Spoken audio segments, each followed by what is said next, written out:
5 years ago, if you wanted an electric SUV with good range, this thing was your only choice.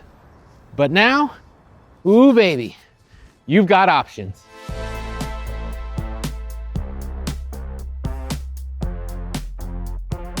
In addition to the updated and popular Tesla Model Y, we've brought along 3 other strong contenders: the highly rated Hyundai Ioniq 5, the affordable Chevrolet Equinox EV, and the sort of a Honda Prologue.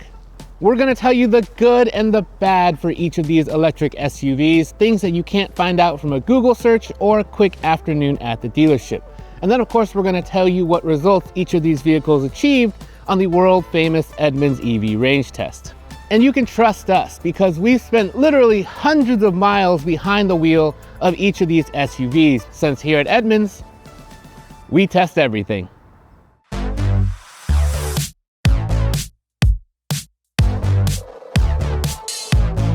See this big Cybertruck-esque light bar right here? That is the strongest indication that you are looking at the new and very much improved Model Y. Now, if you're looking for all the details on what makes this new Model Y different from the old one, good news, we've already got a video on that you should check out. But if you want the Cliff Notes version, here it is. New styling, better interior, quieter inside, more comfortable, improved materials, and supposedly more range. Whew. We're starting here behind the wheel because this is where we found the biggest issue with the last Model Y that we owned. To say that ride quality was an issue would be putting it so mildly. The old car had a tendency to make good roads feel bad, and bad roads feel like you were pushing a shopping cart over those yellow bumps outside of Target. So if I told you that the new Model Y rode better than the old one, that really wouldn't mean very much because it was so bad before. So instead, I'm gonna put it to you this way. I think that now the Model Y is perhaps the best riding SUV in this entire class and one of the quietest and most comfortable electric vehicles you can buy today. Teslas have generally done okay with wind noise, but road noise and tire noise was always an issue. So now they've changed with the formula, so it's whisper quiet on the interior, and that combined with the suspension improvements mean that this is just a really comfortable and nice car to drive around for short, medium, or even long distances. We also need to talk about Tesla's full self-driving supervised, or FSD for short. Now, to turn the system on, you do need to enter a destination into the navigation system, which will do so for here, my favorite local Japanese market. Pop that in, and then all you do then is click the start button on the screen, hold that down, tap the brake to confirm, release, and we're off. Now, when you turn the system on, there is a little pop-up that comes up that tells you to keep your hands on the wheel. So this is technically not a hands-free system, but it feels really weird because the car does all the steering and all of the braking and accelerating for you. And you just kind of have to lightly put your hands on the wheel while it's doing all this stuff. And it's very weird. Unlike other automakers, if you take your hands off the wheel, the system will keep working and pilot the car on its own as long as you keep your eyes on the road. But for right now, it still tells you to keep your hands on the wheel when you start it up, so that's what we'll do. There are some things that this system does quite well. I like this view on the screen. It really gives you confidence. It shows everything happening around you, from road signs, stoplights, even direction arrows painted on the ground. But at the same time, it also makes some really questionable decisions. In the first few minutes that it was on, while it was turning out into traffic, it edged the nose all the way into the lane, which is pretty rude and a bit scary. Oh, that's terrifying. I am in the lane. Well, I really want to back up. I'm sorry. And it also had me merge right during an intersection out of a left turn lane and cut someone off. Oh my God, we're gonna merge right. I'm such an asshole. So yeah, it kind of drives like a human, but that human is kind of a jerk. Taken as a whole, this technology sort of oscillates between being really impressive at times and then being really confusing at others. So you do have to pay close attention while it's on. And the other good reason to pay attention is that if it's on and something happens to you like a crash, that's not on Tesla, buddy. That's on you. It's gonna park for me. Chose a really tight parking space for no reason, but it's gonna park for us. We're here and It even parked for us. I don't know what to do with you.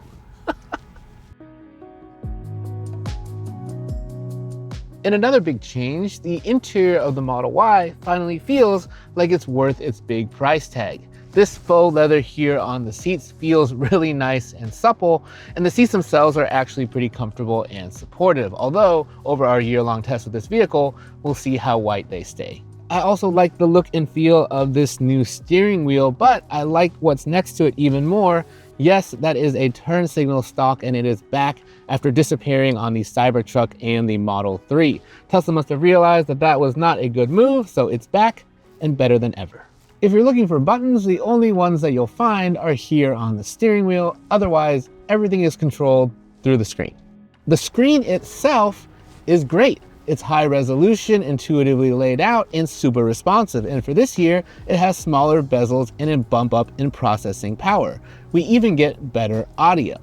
So the problem isn't the screen, it's that everything goes through it. Shifting into drive, changing the direction of the air vents, turning on even your heated or ventilated seats, those are things that all have to be done through the screen, and it's just harder than it should be. And there's still no Apple CarPlay or Android Auto, even though yes, you can use some apps natively in the system like Spotify.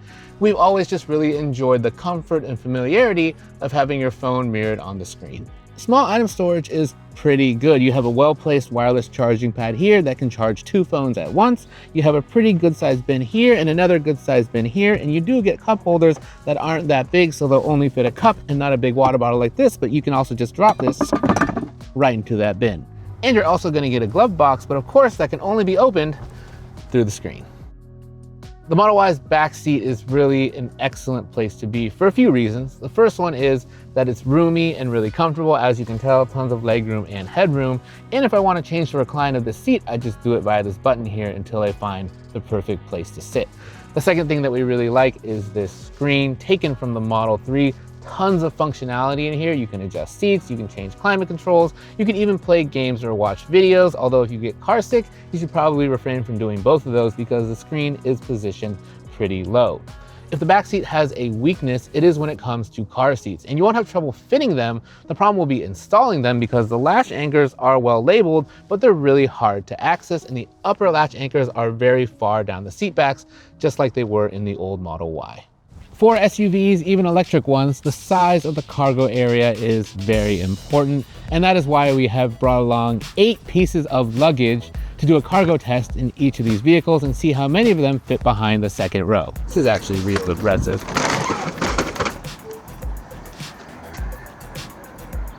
The Model Y has 29 cubic feet of space behind its back seat, but beyond that, it has useful storage in other areas as well.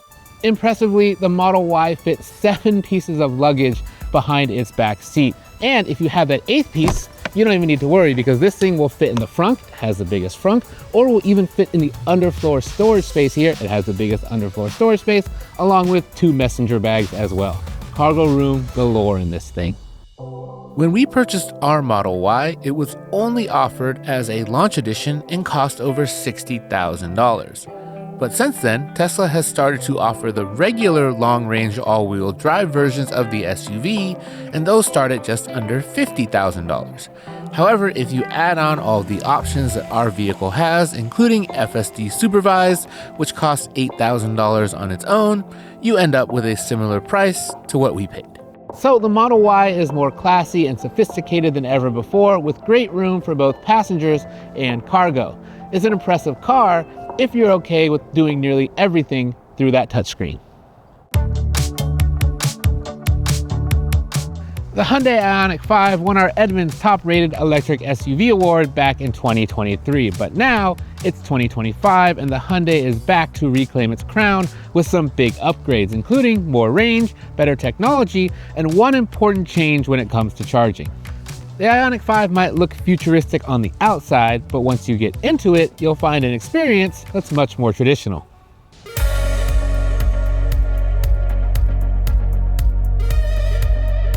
Look, buttons, knobs, real air vents. After spending all day in a Tesla, I missed you guys. This is exactly how it should be. Anything that you're going to adjust frequently when you're driving, like the temperature or the volume or even the direction of the air vents, those things all work better as physical knobs and buttons, because then you can use them without having to take your eyes off the road. And in this updated Ioniq 5, Hyundai has actually added back physical buttons for some features based on customer feedback. And of course, you get standard wireless Android Auto and Apple CarPlay, which always makes me happy. Thankfully, in this update, Hyundai didn't do too much to deviate from its winning formula of an attractive yet practical interior. It starts with this center console right here, which can actually slide forward and back, a unique feature for the Hyundai among these competitors. And while these cup holders are a bit on the smaller side, so they won't fit your big water bottle, you have this really nice, large open storage space right here that can easily swallow it, and the cup holders are still just big enough to fit your big dumb cup.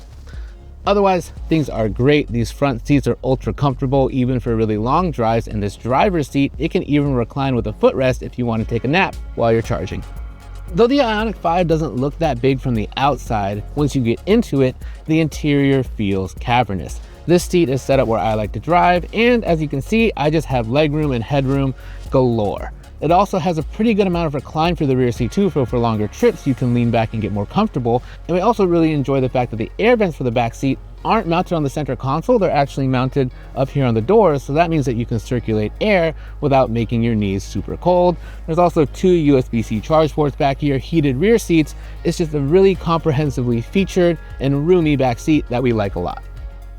The Ioniq 5 has 27.2 cubic feet of cargo room behind its second row, but it was only able to fit 6 of our luggage pieces, one fewer than the Tesla. And the other piece of bad news is that if you do have any extra luggage, it's gonna have to live on someone's lap, because there is no good underfloor storage here in its frunk. That's not really big enough to be helpful either. While the Ioniq 5 can't quite match the Model Y's acceleration, it's still plenty quick.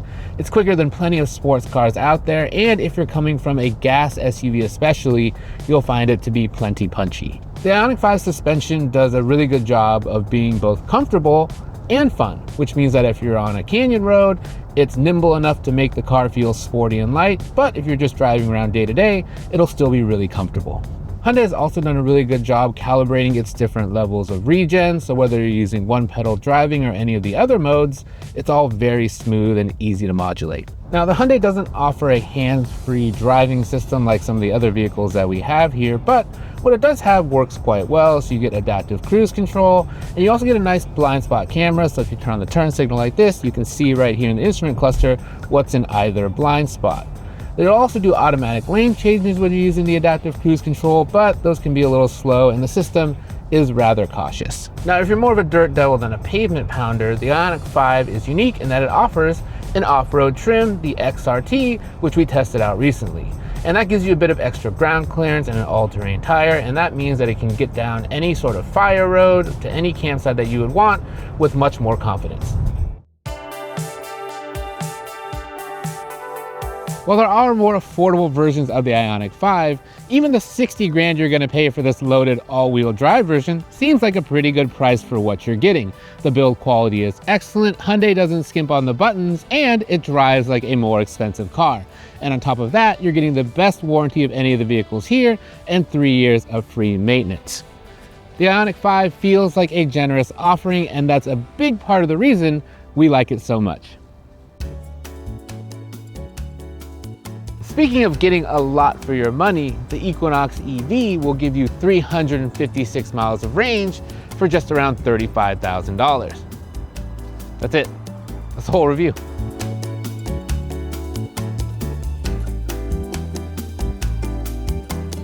Okay, not really. A lot of people can't charge at home, so range anxiety is real. And it used to be that if you weren't willing to spend about 50 grand, you'd have to give up a lot of range in the bargain. But this vehicle, even though it costs just over half of what the other ones do, offers the most range of any of the vehicles that we have here today. I am curious though, if Chevy still spent big on the battery and the motor, how was it able to achieve that price point? And I have the suspicion that we'll find that answer inside. The materials in here make it clear how Chevy cut those corners. There's a lot of black plastic in here and none of it looks particularly good. The touch point that bothers me the most though is this steering wheel. It feels cheap in your hands, for lack of a better word, but then you remember how little you paid for the whole thing and it all starts to bother you a little bit less. These seats though, they're not that comfortable. They're a bit too flat and a bit too firm, and they don't come with heating or ventilation like the seats in all the other vehicles do. Small item storage in the Equinox, not as good as the other vehicles that we've seen so far. This center bin is kind of small and the cup holders are a little bit small as well, so they do fit the cup, but they don't fit the water bottle.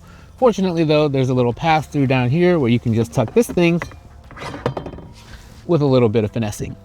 You know what doesn't feel cheap? This giant screen. The $35,000 Equinox EV has the largest screen of any vehicle in our test, and it's really good with one big caveat. I love the full Google integration, which means that you can use the Google Voice Assistant, the Play Store, and if you log in, it'll even load in all your places on your maps so you can see all these dots. Those are all of my favorite restaurants. The big catch though is that to power all of these great features, you need data, and after a free trial period, Chevy charges you for a data plan to have access to Maps and the Play Store and the Assistant, and right now it costs about $25 a month. There is a workaround. You can actually pair the car to your phone as a mobile Wi-Fi hotspot and use them that way, but something about that just doesn't quite sit right with me. Now, I hear you saying, Brian, if I don't want to pay for a data plan and still want to use Google Maps, why don't I just plug in my phone and use it through Android Auto or Apple CarPlay? And the answer is because you can't. Chevy doesn't offer those things on its EVs. You can only get that on gas-powered Chevys now, like the Silverado I was in last week. And it's frustrating because that vehicle had basically the same infotainment system, but for some reason the EVs, Chevy locks you out, and it is maddening. The Equinox EV's rear seats aren't very comfortable, just like the front seats, and you can't even adjust the level of recline on them, but room is pretty good back here and you still get rear air vents and 2 USB charging ports. The thing I do appreciate about the Equinox EV's back seat though is that the lower latch anchors are covered by these nice little plastic covers. It makes them super easy to access and much easier to install a car seat here than in the Tesla. The Equinox EV has 26.4 cubic feet of cargo room behind its back seat, and it also fits 6 of our bags just like the Hyundai, although it was a bit of a tighter squeeze to get them in here.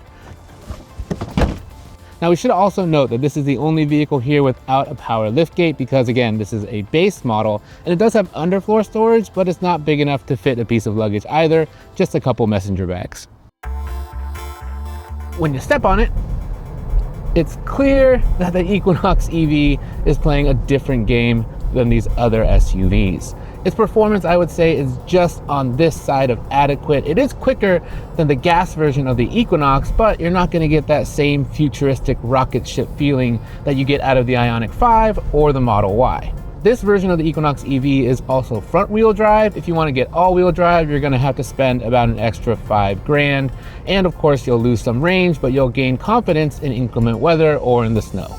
Now, when you're just cruising, you get to relax. This thing is comfortable and quiet, way more than you'd think a $35,000 vehicle could be.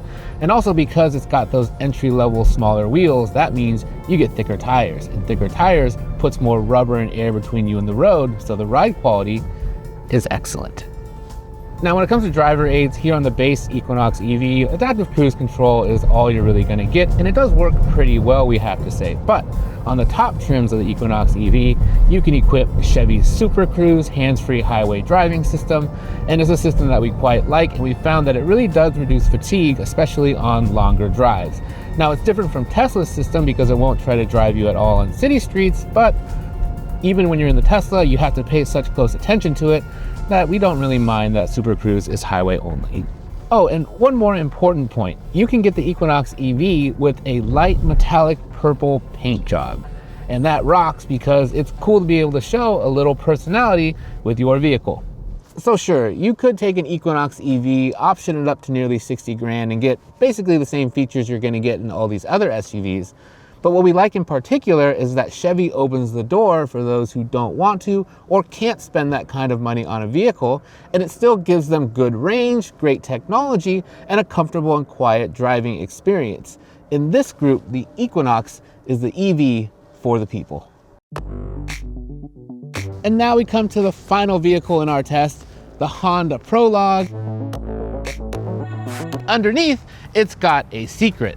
This is actually a retuned and reskinned Chevrolet Blazer EV, and it shares a lot of the same components along with the Blazer's smaller sibling, the Equinox EV, that we just covered. Inside, it's a lot like the Equinox when it comes to design, and sadly, just like the Equinox's front seats, these are too flat and don't offer enough support, although the materials in this cabin are a lot better because this is a top-of-the-line Prologue. The biggest difference between this and the Chevy's interior is the screen. And even though this screen is smaller, I would not call it small. I actually think it's a pretty good size. Sometimes those big screens can feel like they dominate the dashboard too much. This one, still easily visible, still easily reachable, like this form factor a lot. I also enjoy that here in the Honda, you're getting that Google integration, so Google Maps, the Play Store, all that good stuff. But if you would rather use Apple CarPlay, you can do that too. And that power of choice feels excellent. The interior feels quite spacious. Even though legroom measurements are similar to the other vehicles, when you're sitting in here, it just feels more expansive. In the back seat, we like the convenient covers on the lower latch anchors and the fact that you also get a household outlet on the back of the center console. Interior storage in here is better than the Chevy. You get a bigger center console bin, and you also get that underneath space as well, but you won't need it because this is the only vehicle here with big enough cup holders to fit both our big cup and our big water bottle. Some trims of the Prologue have 25.2 cubic feet of cargo room, but this Elite model that we have here only has 23.7, and that's the smallest number. However, in our test, it actually fit 7 pieces of luggage in it, and that's one more than both the Equinox EV and the Ioniq, tying the Model Y. Just like its Chevy colleague, this one doesn't have a frunk as well, but underneath the floor, a decently sized storage bin that fit both messenger bags. Similar to the Equinox EV, the Prologue for the most part feels pretty unremarkable from behind the wheel, though it is noticeably quicker from that car thanks in part to its extra electric motor. What you do notice immediately though when you're driving the Prologue EV is that its suspension has made things worse. Honda tightened it up compared to the Blazer EV, so the ride quality feels busy, and I think that the goal of that was to improve the vehicle's handling, but it doesn't really handle that great either. So what you end up with is a bit of the worst of both worlds, a car that doesn't ride great, but also doesn't handle particularly well. It can also be concerningly hard to see out of this thing. The rear glass is really slim, so you don't get a really good view out of the mirror. And also there are giant pillars all around you, so blind spots are everywhere. You can't see anything out of this car. All things considered, the Prologue is a pretty good car, but there's just one thing I can't seem to shake. It just feels like Honda is trying to trick me. A big part of the reason that people buy Hondas is for the brand's reputation for reliability and for a great driving experience. But all the mechanical parts related to those things, they're quietly made by Chevrolet. Even the key fobs are the same, they just have different badges. Let me put it to you this way. Would you buy a Honda CR-V if you knew it was actually a Chevy Equinox underneath? Maybe not. Now it's time to talk range because we figured it'd be easier to show you those numbers all at once than to ask you to remember them. Here's what each of these vehicles achieved on the world famous Edmunds EV range test. And as a quick reminder, on this test, all these vehicles go for an average speed of 40 miles an hour with a 60-40 mix of city highway driving to better simulate real world conditions. The Equinox EV leads the pack, followed by the Model Y, then the Prologue, with the Ioniq 5 bringing up the rear. The Equinox's win does come with a tiny asterisk. It is the only vehicle here that's front-wheel drive, so it only has one motor to all the other vehicles too. Both the Model Y and Ioniq 5 offer a little bit more range after their updates, though the Tesla is far more efficient because it went further and these two have roughly the same size battery capacity. Also, the Ioniq 5's 280 miles or so of range, that's plenty for daily driving, but is still under that magic 300-mile threshold that so many people consider important. One thing to keep in mind, not all superchargers are being opened up to these other brands, just about 2/3 of them. So that means that if you're driving a non-Tesla vehicle, you should use the native navigation to get there. Because if you use Google Maps, it might lead you to one that you don't have access to. That was a lot of SUV talk, and now to rank these 4 vehicles, we're going to turn to the fabled Edmunds rating. Bringing up the rear is the Honda Prologue. It just isn't comfortable enough and feels a little bit expensive for what it has to offer. But on the other hand, the Chevy Equinox EV almost gets to the top spot on its value proposition. And if you want to get the most range out of your dollar, that is the clear choice. So that just leaves the Hyundai and the Tesla, which tie for the top spot. This is a big improvement for the Model Y because the last generation of this vehicle, it would have only gotten 3rd place in this test. But now it is on equal footing with the Ioniq 5, and that is no small feat because this has been one of our favorite electric vehicles, bar none, for the past several years. These vehicles both have sterling overall rating scores, but they do differ widely when it comes to design and execution. So what it will come down to is which approach do you vibe with more, the Ioniq 5's futuristic familiarity or the Model Y's uncompromising minimalism. While a tie might seem unsatisfying to some, to me, it actually feels pretty good because it's never bad to have more than one good option. Thanks for watching.